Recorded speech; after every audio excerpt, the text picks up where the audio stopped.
अपना वतन। अस्सलाम वालेकुम, मैं हूं जहांगीर और आप देख रहे हैं जार्गन विद जहांगीर।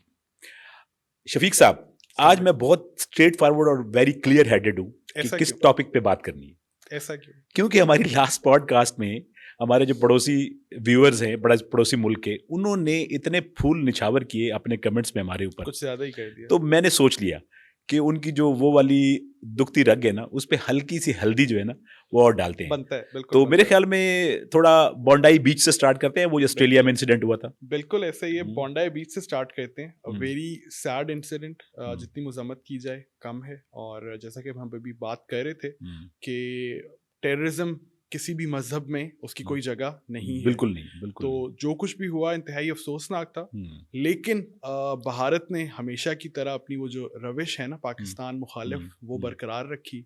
और इस मौके को भी इन्होंने यूटिलाइज किया टू के पाकिस्तान को डाल दें मलाइन पाकिस्तान के किया ऊपर एज यूजुअल। लेकिन इस दफा नसीब ने किस्मत ने कुछ और लिखा हुआ था हाँ। उनके लिए और वो उल्टा पड़ गया। नहीं, किस्मत में कुछ अच्छाई भी थी पाकिस्तान की, लेकिन इनकी कुछ कमबख्ती भी थी। वो कैसे पता है? कमबख्ती भी थी। क्योंकि ये पूरा साल जो है ना, इनके लिए बहुत ही बुरा है हर एंगल से। जो पहले True. इनकी साजिशें और म्यूनिपुलेशन कामयाब हो जाती थी ना, बिल्कुल वो इस दफा हो नहीं रही। एग्जैक्टली अच्छा, वो पर्दाफाश हो जाता जी है इस जी, दफा। अच्छा। हुआ कुछ यूं कि दो अटैकर्स थे, हम्म। साजिद अकरम और नवीद अकरम। नवीद अकरम। 50 साल साजिद अकरम और उनके बेटे 22 साल नवीद अकरम। इनिशियली सिंस नाम ऐसे लगते हैं कि वो पाकिस्तान पाकिस्तानी से होंगे, हाँ। ताल्लुक होगा, तो उनको इसी तरह से प्रेजेंट किया गया इंडियन मीडिया ने। और वो अब चीख चीख के गला फाड़ के उन्होंने शुरू हो जाते फ्रॉम द इंसिडेंट स्टार्ट मतलब कर दिया इनको लेबल इतनी करना। जल्दी होती है, लगता है और कोई खबर होती नहीं इनके पास। एग्जैक्टली वो बस चाहते हैं कि कोई मतलब मौका मिले और बस यार, पाकिस्तान को मलाइन कर दें। मतलब यू जस्ट ग्रोन अप ना ब्रो, कि आप काफी टाइम से अब मीडिया इनका चल रहा है, Exactly. तो थोड़ा सा पहले थोड़ा रिसर्च कर लें, थोड़ा आगे पीछे पता कर लें आपने वो या जो सब्र कर लें, हाँ, किसी सब्र कर लें। कंफर्मेशन का वेट कर Exactly, लें कि हाँ। कोई पासपोर्ट या कुछ कंफर्मेशन आ जाए। लेकिन जैसा कि हम कह रहे थे कि मामला उल्टा पड़ा, तो मामला उल्टा पड़ गया। और निकला यूं कि वो इंडियन पासपोर्ट निकला यूं, मतलब खोदा पार निकला चूहा, वो भी हाँ, मरा हुआ। हाँ। और पाकिस्तान का उससे कोई ताल्लुक नहीं था। वो साहब जो हैं भारत हैदराबाद से उनका ताल्लुक था। यार मैं शफीक ये देख रहा था कि बजाय कि हम ये बात अगर करते ना कि उसका पाकिस्तान से कोई ताल्लुक नहीं है, तो ये इतना ज्यादा बात रजिस्टर्ड ना होती। लेकिन चूंकि मैं देख रहा था उनके एनडीटीवी जो है, उन्होंने ये उनका रिपोर्टर भी वहां से रिपोर्टिंग कर रहा था कि जी मैं उसके घर के बाहर खड़ा हूँ और भाई उसका है नहीं, और अरशद के पता नहीं क्या नाम था उसका। अच्छा, तो पता यूं चला कि जी 97 या 98 में तकरीबन उन्होंने भारत से स्टूडेंट वीजा पे ऑस्ट्रेलिया गए। उन्होंने हैदराबाद से अपना बीकॉम कंप्लीट किया था, वहीं के रिहायशी थे एंड एवरीथिंग। और फिर स्टूडेंट वीजा पे वो वहां गए और वहां जाके सेटल हो गए। एक ऑस्ट्रेलियाई खातून से उन्होंने गालिबन शादी तो की। इसका जो लौंडा था वो मेरे ख्याल उधर ही पैदा हुआ, उधर ही पैदा हुए वो, उनके साहबजादे। और आहिस्ता आहिस्ता फिर आईएसएस की तरफ उनका रुझान बढ़ता गया। और साहबजादे का क्या नाम था? नवीद अकरम। वो 22 साल नौजवान था जो कि वालिद के उसमें असर में आ गया और वो भी इसी रास्ते पर चल पड़ा। Very sad. लेकिन उससे ज्यादा अफसोसनाक ये है कि भारत ने जो मौका जाया नहीं किया, बगैर इन्हीं रिसर्च किए, कुछ तहकीक किए बगैर, उन्होंने पाकिस्तान पे ये लेबलाइजेशन हमेशा की तरह स्टार्ट कर दी कि जी पाकिस्तान ओरिजिन टेररिज्म है। हम इंडिया पे आते हैं क्योंकि इन्होंने जो हम पे फूल निशावर किए हैं, तो हल्की से हम करेंगे, वापस भेजेंगे। लेकिन मैं यार एक बात इसमें ना ऐड करना चाहता हूँ।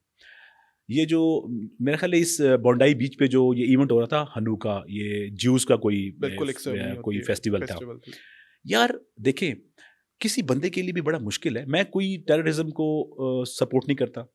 दुनिया में किसी भी रिलीजन से टेररिस्ट बिलोंग करता हो, उस पर लानत है। वो फारग आदमी, वो इंसान ही नहीं है, ठीक है।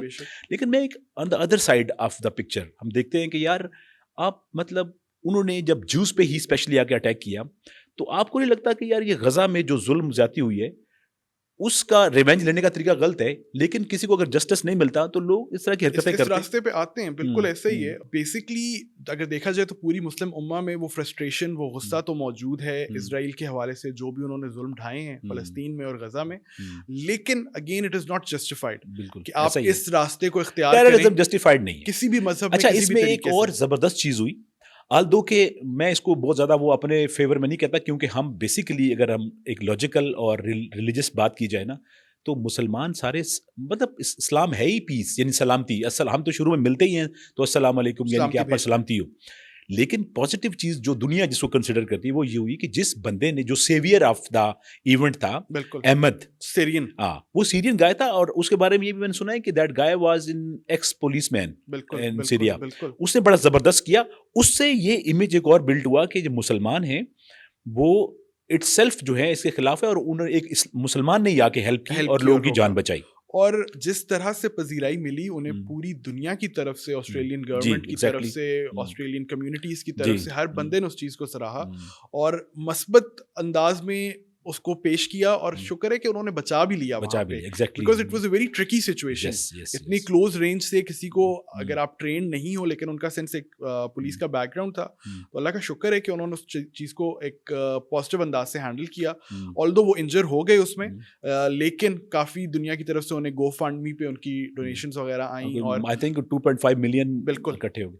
अच्छा, अब ये देखें, जिस मुल्क में इटसेल्फ ये इंसिडेंट हुआ ना, ऑस्ट्रेलिया, वहाँ उन्होंने इसको जो उनकी लीगल बाउंड्री थी या उनकी लीगल चीज़ें थी उसके अकॉर्डिंगली उन्होंने इसको इन्वेस्टिगेट करने की स्टार्ट कर दिया जो भी हुआ, और जिस बंदे ने ये सब बचाया उनको, उसको उन्होंने अप्रिशिएट किया। इवन के लोगों ने उसके लिए डोनेशन भी दिए, उनके प्राइम मिनिस्टर ने, इवन के ट्रंप ने भी उसको अप्रिशिएट किया।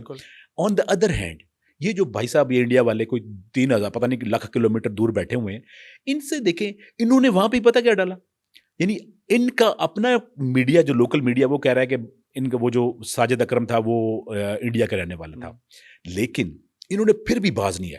बाज क्या नहीं है?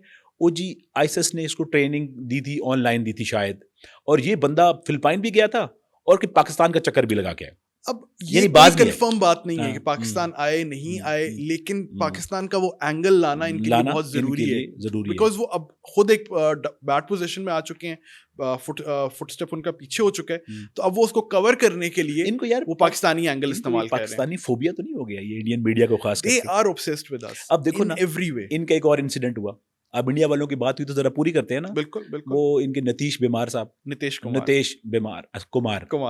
उसकी हरकतें तो बीमारों वाली हैं, मतलब ज़हनी बीमार जैसे इंसान होता है, कोई बातें करने वाली यार, कि मतलब वो देखो कि वो डॉक्टर जो खातून थी सेरेमनी के दौरान जिनका नकाब इन्होंने और नकाब जबरदस्ती खींचा, मतलब यार किसी भी माशरे में ये एक्सेप्टेबल है ही नहीं। और इसका एक सबसे अच्छा जो एक बेंचमार्क मिलता है कि कितना गलत वाकया था कि Javed Akhtar, he is a very renowned lyricist and writer in India, उन्होंने भी इस चीज़ को कंडेम किया डिस्पाइट द फैक्ट कि वो जब भी बात करते हैं वो इस्लाम मुखालिफ, पाकिस्तान मुखालिफ ही अमूमन बात करते हैं, लेकिन उस जैसे एक एथियस्ट बंदे ने भी इस चीज़ को कंडेम किया और बहुत पब्लिकली वाइडली ट्विटर के ऊपर, एक्स के ऊपर उन्होंने कंडेम किया। भाई साहब जो है ना, ये आदि मुजरम है, ये नीतीश कुमार साहब, बिल्कुल ये पहली नहीं हुआ। इनकी हिस्ट्री, इन साहब ने पता क्या किया, एक खातून थी, उसके गले में ना माला पहनाने के लिए ना, उसको पहले उसको यहां पहनाने लगे थे, मतलब यार मैं अब कैसे एक्सप्लेन ही नहीं कर सकता। फिर उसे गले में डाली, उस पर तमाशा तमाशा हुआ। फिर उन्होंने क्या किया, कोई एक गवर्नमेंट ऑफिसर्स था, कोई इनसे अवार्ड कुछ लेने आया, तो भाई साहब ने वो एक छोटा सा प्लांट ना इनके सर पर रख दिया। मतलब यार आप उसको कोई दरख्त बनाना चाहते हैं, क्या बनाना चाहते हैं? As a statesman, as a public official, उनका जो कंडक्ट होना चाहिए वो नहीं है। और इस सारी कंट्रोवर्सी के बाद हर बंदे ने इसको कंडेम किया, मीडिया हो, सिविल सोसाइटी हो, लेकिन नीतीश कुमार साहब ढीठ के ढीठ ही रहे और उन्होंने अभी तक अपोलोजाइज नहीं किया। नहीं भाई, नीतीश कुमार तो बमार है ना, वो तो ढीठ है।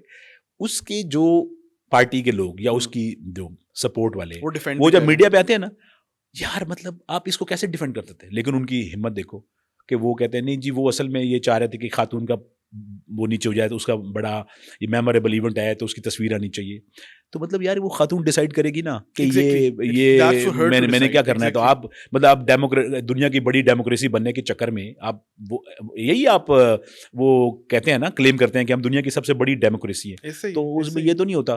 तो अच्छा, और उनकी गवर्नमेंट ने और उनके लीगल सिस्टम ने भी इस बंदे पे कोई वो नहीं किया कि इसको कटारे में लेके आए और उसे पूछे कि भाई साहब साड़ी कबर च लता ने ते तुसी बाज आ जाओ, ठीक है। जबकि उस खातून को उस सारी कंट्रोवर्सी की जिसको फेस करना पड़ा, वो अब apparently जिस तरह बताया गया है मेरा ख्याल कि उसने वो नहीं किया, रूपोश हो चुकी हैं रूपोश वहाँ हो पे, उन्होंने शायद स्टेट भी वो छोड़ दी है, वहाँ से वो गायब हो चुकी हैं और उनको इसका खमियाजा भुगतना पड़ रहा है। जबकि दूसरी तरफ ये मामला होना चाहिए था कि the guy should have resigned at least, ठीक है, और एटलीस्ट वो अपोलोजाइज करते इस चीज के ऊपर, लेकिन सैडली ऐसा नहीं हुआ। ऐसा ही है, डेट है ना बहुत यार। वैसे जिन साहब की भी आप तारीफ कर रहे थे, जावेद अख्तर साहब गाने गुने लिखते हैं, मेरा ख्याल है ये मूवीज की स्टोरीज भी लिखते थे। इन्होंने एक टाइम पे वो शोले सलीम जावेद साथ मिलके इन्होंने किया होता था यार। इस बंदे सुना है, आपको पता है इसका बचपन में नाम जादू था। ये इसके हमारे तो बड़े फेवरेट है यार, मेरे तो बड़े रोमांटिक आदमी है। अम्मा अब्बा के जादू की वजह से भाई साहब जादू पैदा हुए। लेकिन यार ये मुझे ना, मैंने ये पॉडकास्ट देखी, ये जो इनका शो देखा, मैं बड़ा हैरान हुआ। मतलब मेरी तो अंडरस्टैंडिंग ऑब्वियसली अपेरेंटली तो यही थी कि यार ये एक मुसलमान है और ब्ला ब्ला ब्ला, बस वो नाम की यार इससे अच्छा था ये हिंदू होते। सही बात है। मतलब हिंदू भी किसी ना किसी भगवान को तो मानते हैं ना, ये भाई साहब तो अल्लाह को ही नहीं मानते इनका। लेकिन वो अपने मुफ्ती शमाइल साहब हैं। वैसे मैं मुफ्तियों को ज्यादा वो नहीं करता, मतलब सही है, मुफ्ती लगे हैं काम पे, अच्छी बात है को अच्छे मुफ्ती हैं, ठीक है, अपना बेहतरीन काम करते हैं। लेकिन यार आप ये देखें कि ये किस कॉन्फिडेंस से है, मतलब आप हर बात हर बंदे ने कायनात खुद ही बन गई, फलां हुआ, ये हुआ, तो उस पे भाई साहब के साथ कुछ अच्छा नहीं हुआ। आपके फेवरेट हैं तो इस पे रोशनी डालने जरा नहीं है, लेकिन जिस कॉन्टेक्स्ट में वो वाला वाकया हुआ उसमें तो इनके साथ मैं कहूँगा कि बहुत अच्छा हुआ, बल्कि इससे ज्यादा होना चाहिए था। Basically we are talking about a debate that took place between Mufti Shamail sahab and Javed Akhtar sahab. एक प्लेटफॉर्म पे वो दोनों मौजूद थे और वहाँ पे मनाजरा, जैसे उर्दू में कहा जाता है कि खुदा के होने पे, अल्लाह के होने पे एक डज गॉड एग्जिस्ट और नॉट, और उसके ऊपर उन्होंने अपनी बिलीव्स की और प्रूफ्स के थ्रू बात करना शुरू की। So long story short, Mufti Shamail sahab came on top, he came out as the absolute winner. अच्छा, इसमें ये बात यहाँ पे नहीं है कि हम बीइंग ए मुस्लिम को उनको वो कर रहे हैं, मतलब मैं अगर ऑनेस्टली इस पे रिव्यू करूँ तो मैंने वो देखी है, इनके पास इमोशनल थोड़े दलाइल थे जावेद साहब के पास ना, और इमोशंस और ये बिलीव, चूंकि ये इस बात पे बिलीव करते हैं तो इसको ये समझते हैं कि यही ट्रू होगा, बट उस बंदे ने, मुफ्ती साहब ने फैक्ट एंड फिगर और उन्होंने लॉजिक और रैशनल से बात की, उन्होंने एग्जांपल्स दी, उन्होंने मुख्तलिफ किताबों से, सिर्फ कुरान से नहीं, मुख्तलिफ किताबों से, साइंस से, हर चीज से वो बात वाजे की कि हाँ खुदा एग्जिस्ट करता है, ठीक है, और उसका सबूत मौजूद है। मैं जावेद अख्तर साहब को मशवरा दूंगा कि आप वैसे भी आपके आखिरी दिनों में चल रहे हैं तो थोड़ा सब्र कर ले। सही बात है, आपको पता लग जाएगा खुदा है कि नहीं है। तो शफीक साहब सर, मेरा ख्याल है आज के लिए 3 डोज बहुत है, काफी है। तो मतलब और चीजें हैं। ओवरऑल मैं अगर इसको कंक्लूड करूँ ना, इस मतलब बात आज की डिबेट को, या वैसे ओवरऑल, तो this 2025 was very very very worse year for India. मतलब हर यार इन्होंने कोशिश बहुत की। असल में इतनी जब से मेरी लाइफ है, आई मीन 40 ईयर्स, जितनी भी मेरी लाइफ है ना, मैंने आज तक ना इंडिया की हर प्रोपेगेंडे को कामयाब होते देखा है। ये साल में पहली दफा ऐसा हुआ, या तो इन्होंने पूजा पाठ गलत कर ली है, कुछ गड़बड़ कर ली है, कुछ मंत्र जंत्र, या फिर भगवान नाराज हो गया है, तो भाई साहब के ना उल्टे दिन चल रहे हैं। तो चलें शफीक साहब, इंशाल्लाह नेक्स्ट पॉडकास्ट में कोई अच्छा सा फिर कंटेंट लेके आते हैं। यार हम तो चाहते हैं अपने इंडियन भाइयों को नाराज ना करें, रोमांटिक बातें करें, लेकिन अब ये हरकतें ऐसी करते हैं तो हम क्या करें। मोहब्बत मिलेगी तो मोहब्बत वापस भेजनी पड़ेगी हमें। तो दोस्तों ये था आज का शो। नेक्स्ट शो में एक और कंटेंट के साथ, एक और किसी जबरदस्त टॉपिक के साथ दोबारा आपकी खिदमत में हाजिर होंगे। तब तक खुदा हाफिज।